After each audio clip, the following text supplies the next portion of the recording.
শেখ হাসিনা ক্ষমতাচ্যুত হওয়ার পর দেশের অর্ধ শতাধিক স্থাপনার নাম পরিবর্তন করা হয়েছে, যেগুলো শেখ পরিবারের সদস্যদের নামে গড়ে তোলা হয়েছিল।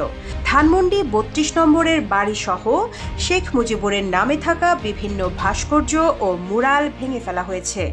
তবে এখনও দেশের সব নোট ও স্মারক মুদ্রায় শেখ মুজিবুর রহমানের ছবি বহাল আছে।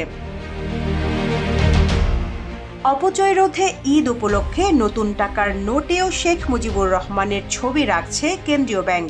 আগামী ১৯ থেকে ২৫ মার্চ পর্যন্ত মিলবে নতুন নোট।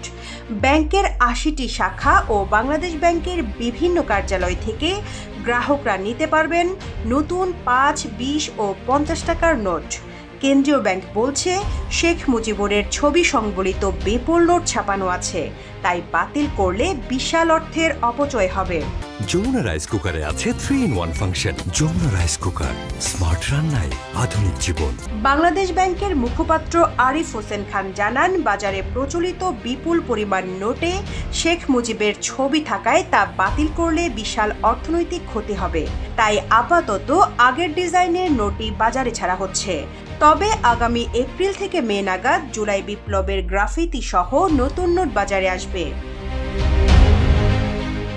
আরিফ হোসেন খান আরও বলেন, অপচয়ের বিষয়টাও আমরা মাথায় রেখে পূর্ববর্তী যে ডিজাইন বা বর্তমানে যে বিদ্যমান ডিজাইন আছে সেই ডিজাইনেরই ৫ টাকা, ২০ টাকা এবং ৫০ টাকার নোট ৮০টি ব্রাঞ্চের মাধ্যমে বাজারে প্রচলন করব। বাংলাদেশ ব্যাংকের তথ্য অনুযায়ী ২০২৩ সালের ডিসেম্বর পর্যন্ত মোট ৩,০১,৭৭৪ কোটি টাকার নোট ছিল বাজারে। রিজওয়ানা রিন্তি, ইত্তেফাক।